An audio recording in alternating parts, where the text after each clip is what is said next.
तो बच्चों, जैसा कि आप जानते हैं, मैं आपको टोटल क्वेश्चन जो है वीवीआई का कराने जा रहा हूँ। ऑब्जेक्टिव क्वेश्चन जो आपको 25-20 क्वेश्चन जो है आपका भी होगा, जो एग्ज़ाम में पूछे जाते हैं वैसे क्वेश्चन।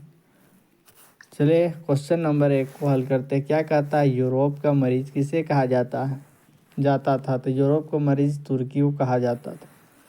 चलिए क्वेश्चन नंबर 2 को देखते हैं। क्या कहता है, काउर कौन था? सर्डिनिया पीडमोंट का प्रधानमंत्री था। इसका सही आंसर हो जाएगा।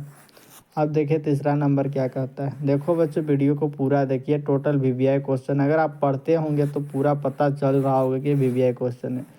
मारियान किस देश के राष्ट्रवाद की प्रतीक थी? तो ये किसके प्रतीक थी? फ्रांस की। इसका सही आंसर हो जाएगा फ्रांस। चौथा नंबर जरूर देखिए। यंग यूरोप का संस्थापक कौन था? इसका सही आंसर क्या हो जाएगा? मेजनी था इसका यूरोप का संस्थापक। वीडियो को लाइक ज़रूर करें और सब्सक्राइब ज़रूर करें, क्योंकि ऐसी वीडियो आपको मिलती रहे और पूरा इंपॉर्टेंट क्वेश्चन जो एग्ज़ामों में पूछा जाता है उन क्वेश्चनों को सिर्फ अभी हम लोग हल कर रहे हैं। ये चैप्टर 1 का क्वेश्चन है जिसमें आपको 20 क्वेश्चन जो है एग्ज़ाम से रिलेटेड क्वेश्चन को कराया जा रहा है। देखिए क्वेश्चन 5 क्या कहता है, कार्बोनरी है। तो कार्बोनेरी है कौन? इटली में क्रांतिकारियों का एक संगठन, उसको क्या बोला जाता था? कार्बोनेरी। इसका सही आंसर हो जाएगा। 6 नंबर देखिए क्या कह रहा है, 1830 की क्रांति के बाद फ्रांस में किस प्रकार का शासन स्थापित हुआ? तो कैसा शासन स्थापित हुआ? तो निरंकुश राजतंत्र स्थापित हुआ था, आपको पता होगा। अब देखिए 7 नंबर क्या कहता है, यूरोपीय सभ्यता का पालना किस देश को कहा जाता है? तो आपको ये बहुत ही इम्पोर्टेंट क्वेश्चन है। यूनान यूरोपीय सभ्यता का पालना कहा जाता था इस देश को, यूनान को। अब देखिए 8 नंबर क्या कहता है, यंग इटली की स्थापना कब हुई? यंग इटली की स्थापना 1831 ईस्वी में हुई।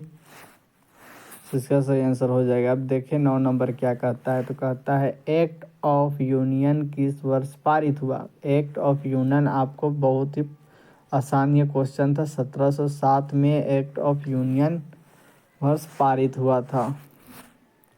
अब देखिए 10 नंबर क्या कहता है, इटली के एकीकरण का मसीहा कहा जाता है। बहुत ही आसान है, ये मेजनी ने किया था। किसने किया था? मेजनी ने।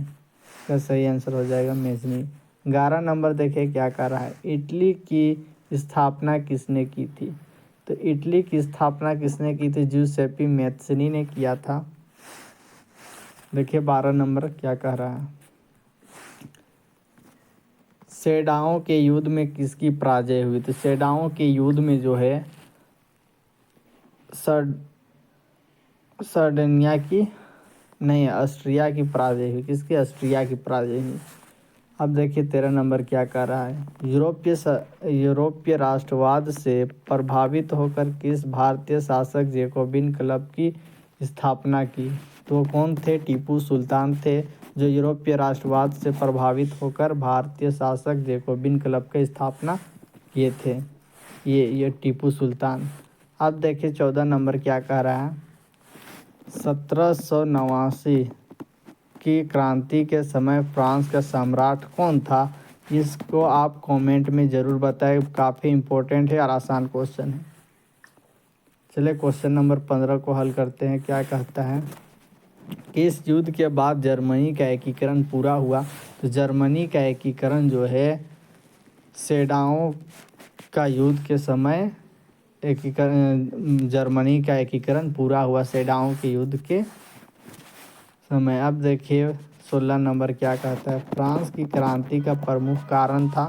फ्रांस की क्रांति का प्रमुख कारण क्या था? निरंकुश शासन। बहुत ही इंपॉर्टेंट है, इसका आंसर हो जाएगा निरंकुश शासन। देखिए 17 नंबर क्या कह रहा है, फ्रांस की महिलाओं को मताधिकार प्राप्त हुआ। मत अधिकार फ्रांस की महिलाओं को कब प्राप्त हुआ? 1945 में प्राप्त हुआ। अब देखिए 18 नंबर क्या कह रहा है, नेपोलियन ने जर्मनी में किस संघ की स्थापना की? तो नेपोलियन ने जर्मनी में राइन संघ की स्थापना की। इसकी सही आंसर हो जाएगा राइन संघ।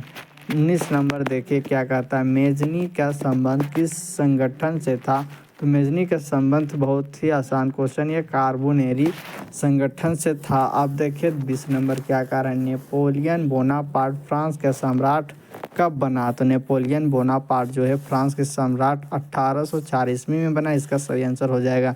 हेलो बच्चों, अगर साइंस का भी ऑब्जेक्टिव क्वेश्चन चाहिए इम्पोर्टेंट, तो आप मेरे इसी चैनल पर आपको मिल जाएगा, आप मेरे इसी चैनल पर देख सकते हैं। अगर आपको ऐसे ही वीडियो अगर चाहिए तो मेरे चैनल को ज़रूर से ज़रूर सब्सक्राइब करें।